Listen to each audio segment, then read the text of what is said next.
Hello all, it is Taco Tuesday here. On Tuesdays we like to chop up all of our vegetables for the whole week, and we also mix up a batch of our taco meat and hopefully have some leftovers for lunches. But before we can get started cutting and cooking our meat, we have to clean up lunch.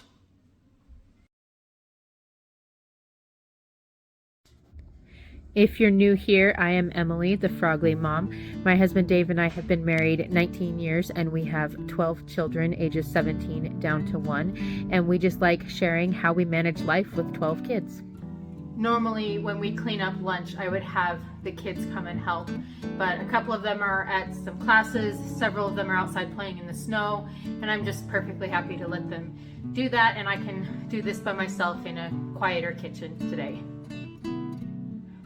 When Benjamin comes in from the snow, I will have him unload the dishwasher, and then Joseph will go ahead and load the dishes.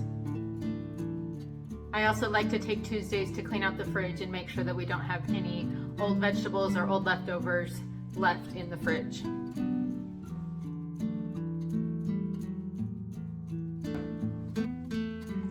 This is peach juice from the peach pies that my daughter made for Thanksgiving 3 weeks ago.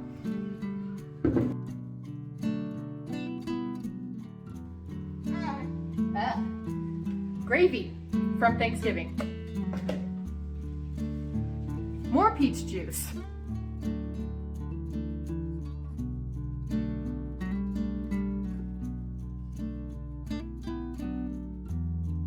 We will also take this time to pull out any vegetables that we are going to cut up for today.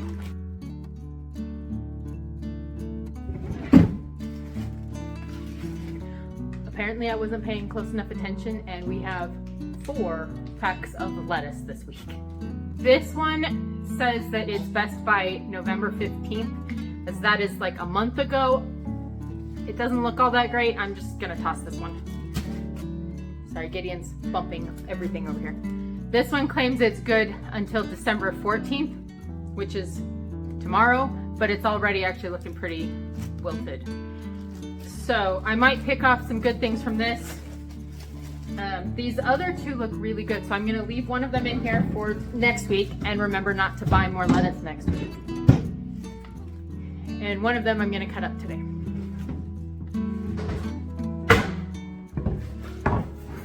Of course, my favorite knife is in the sink, so I'll have to hand wash that. Ah! It was in the dishwasher. This one's pretty wilted, so I'm just tossing all the gross parts. I learned this 3-bowl method on a blog post forever ago. So I put all my fresh produce that I'm going to cut in this bowl. This is my garbage. And then I should have a bowl to put the cut vegetables in, but I'm going to put them in jars. So I'll grab those in just a minute. First, I'm going to chop up my lettuce and get it in the salad spinner. I suppose if I had chickens, I could take the garbage out of here and put this into like a compost or a chicken feed or something, but we don't have chickens and we don't compost, so this is all just going in the garbage here.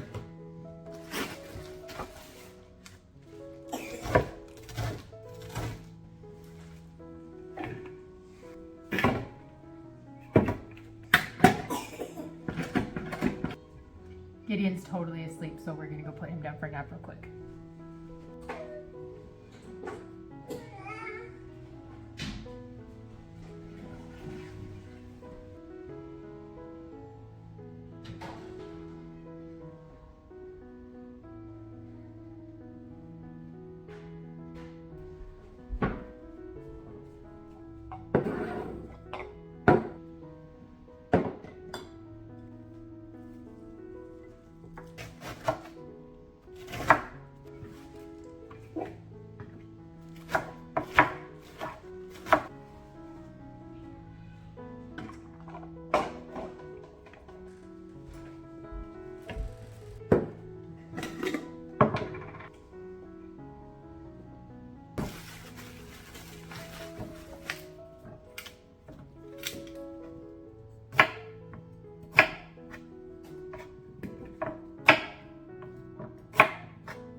I like to use the wide mouth canning jars for these vegetables because I just feel like the canning jars keep the vegetables fresh a little bit longer.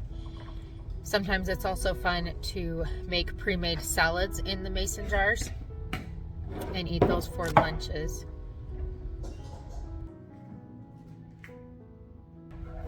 We also use the mason jars for leftovers. Things like soups, and even this leftover taco meat will end up in a jar in the fridge. I also like using mason jars because they fit really well in the fridge.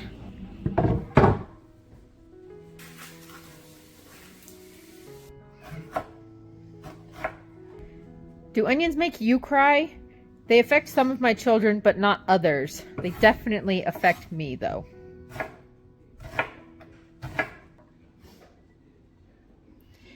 What is your favorite food storage container? Do you like to meal prep for the whole week? Now we have all of our vegetables cut for the week. We have 4 jars of lettuce, 2 of celery, 2 of green peppers, 1 of broccoli, and 1 of onions. Usually we have tomatoes, and usually we have some other colored peppers, but for some reason that didn't happen this week. So we have a lot of green and the white.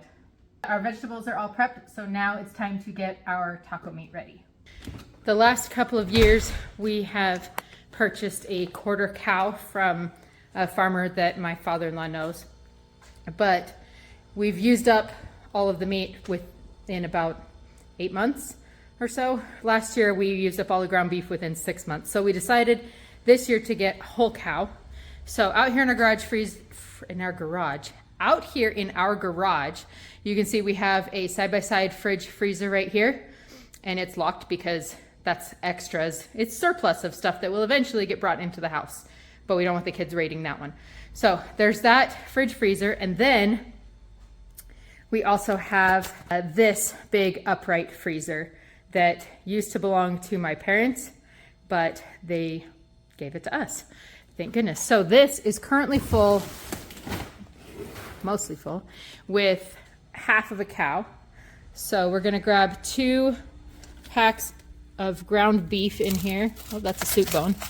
So ground beef and ground beef. I know a lot of people have issues with microwaves, but I never remember to get the ground beef out of the freezer the night before, and I really don't like thawing it on the counter or anything else. So we do thaw our ground beef in the microwave.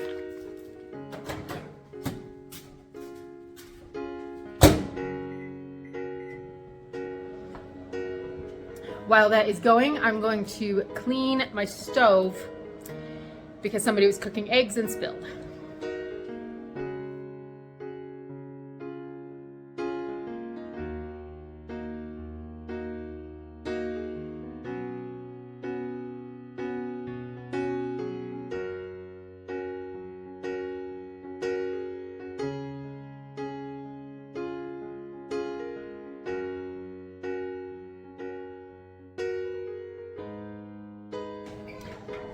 Ben also came over here to unload the dishwasher finally.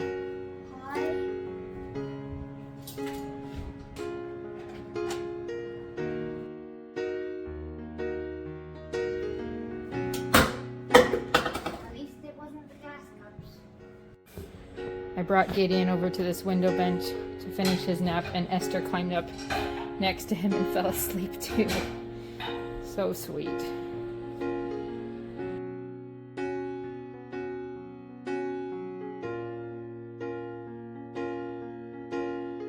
We put potatoes in our ground beef to make our taco meat last a little bit longer.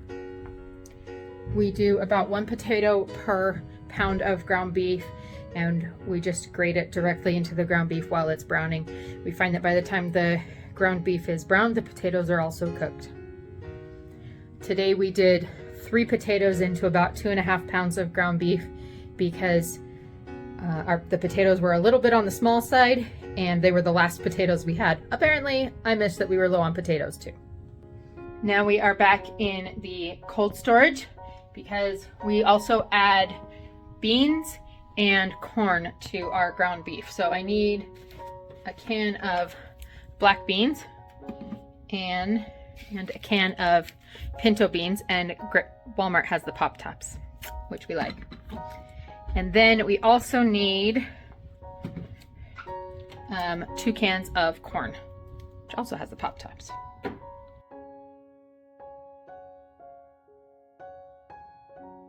We added some taco seasoning to it, 2 cans of beans, 2 cans of corn. And this is our taco meat that should last all week. Thank you so much for joining us today. Let me know what your favorite tips and tricks are for meal prep, and have a great day.